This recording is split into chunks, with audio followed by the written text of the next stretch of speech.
talked about offline, you battling in your 20s, Yeah. identity. You was on Wall Street. Yeah, I worked on Wall Street for about 10 years. And so you got Wall Street, you made it out the hood, you got the wife and kids, and you're lost, you're confused, you're hurting, you're running out of, like, talk about. Yeah, because you're the one.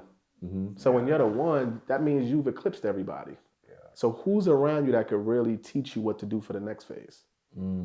So it's like I made it. For all intents and purposes, the escape velocity that I used to get out of the atmosphere and get out of that environment was cool.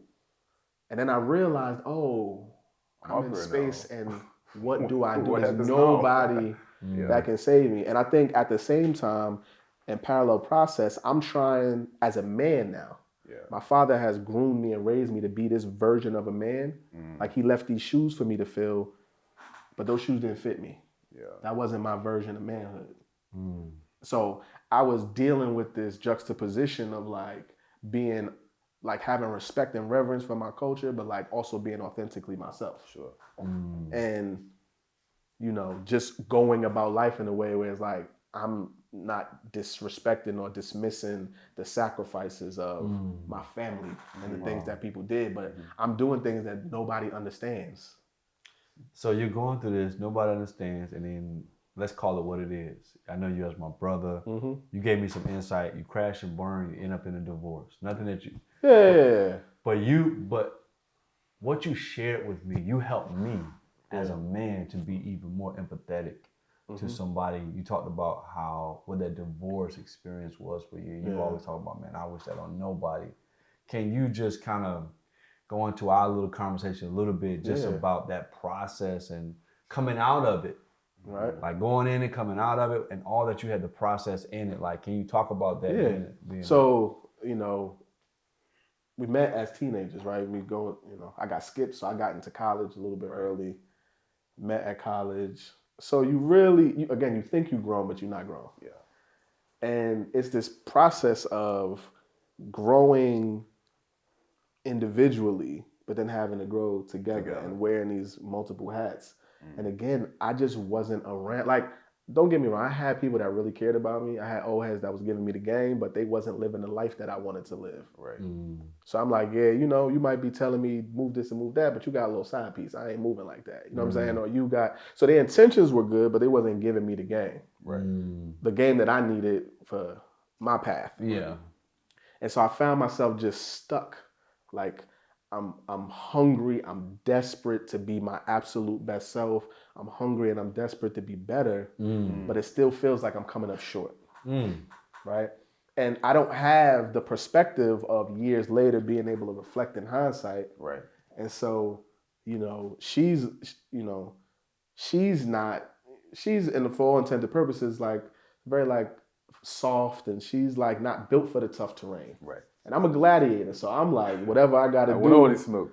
Right. So what I didn't realize was I'm going to get us across the finish line. And this is where, like, the assessment and stuff was beautiful for me on a back end. I'm the type of person, I'm going to run through a wall, do whatever I need to do to make it happen. But I don't necessarily take account for the emotional wear and tear that wears on people. Right. And there's collateral damage to that. Right. And so just the kind of struggles of figuring yourself out and making it, whatever that looks like. And she's just like, I just want to be in the bubble, and like the guy that I met when we was here, and I'm like, I'm not that guy no more. And I don't think you should be that girl anymore. Right. Like we got to grow and evolve, but how do you grow and evolve but still stay hinged together? And so, like anybody that's young or just trying to find your way, then you married, you got children, you got family pressures, and all of these different things. And the grass starts looking greener over there. I know what that's like. Right? And the pressures, and me, I'm trying to cover the crib. Like, I'm not trying to let nothing penetrate this. Right. But I realize we're starting to bust the seams here, and the seams are busting. And now I'm starting to get more tight.